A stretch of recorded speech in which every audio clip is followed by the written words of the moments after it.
was referred to me by a traumatic brain injury rehab program because she had had an alcohol overdose, and so she was referred to me for therapy.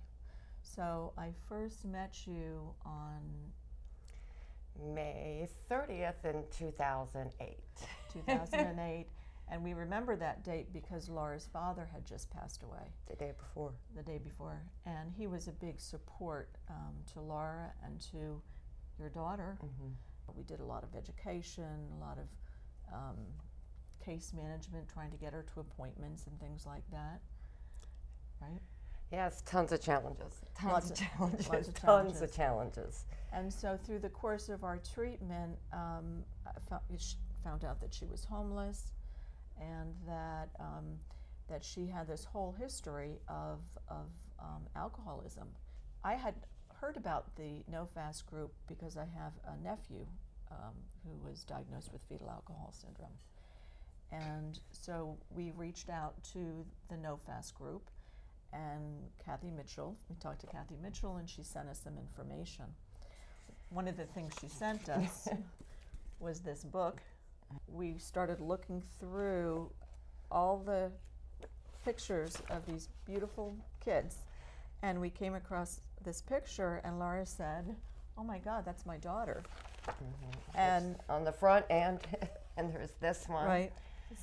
Right there. And that's her school picture.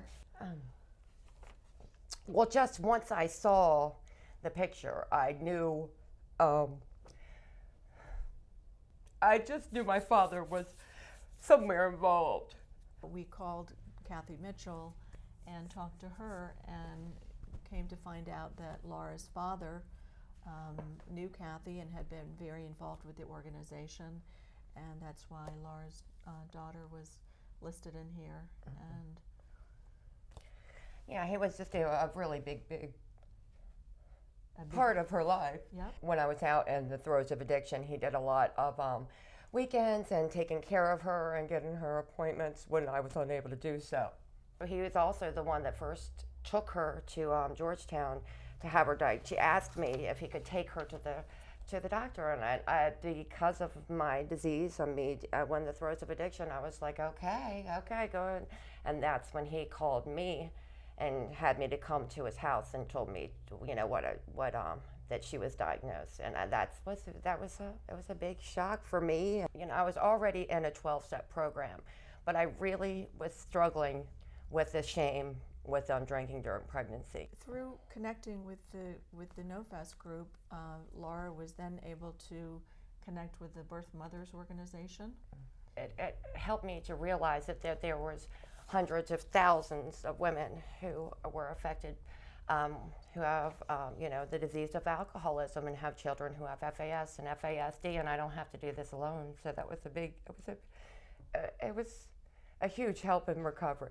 I don't know that I will ever, totally relieve myself of the shame, but it helps when I reach out. I can't do take the past or change the past, but I can do what I'm doing now. So I think the courage to speak out is the main thing that, it's really unbelievable, because there's so many people that don't have the courage to speak out, and I think that continues the cycle.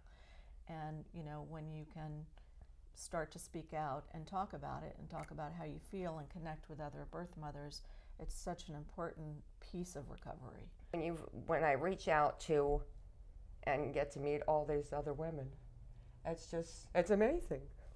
I like to think that as a social worker that I helped Laura to be able to, not just deal with some of the things from the brain injury, but to then connect to this greater organization that she might not have found, and that she now has become such an important part of.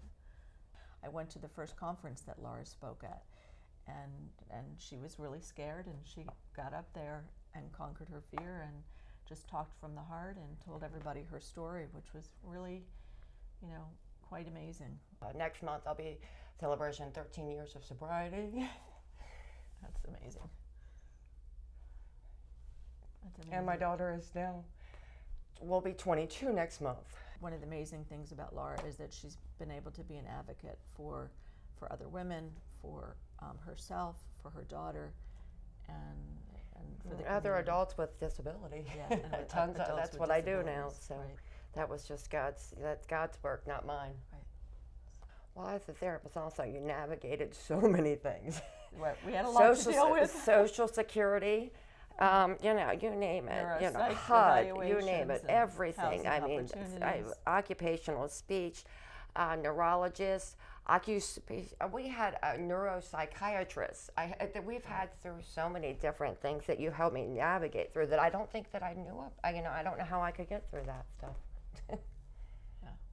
I was so lucky, and I'm so grateful for that. I did have a social worker that was educated enough of FAS and FASD. So it's unique too, because it's a win-win for us, because having a nephew with fetal alcohol syndrome, I learned so much just by being around Laura too. So I know she learned a lot from me, but I also learned a lot from her. And so I think it was really a win-win for both of us. I agree.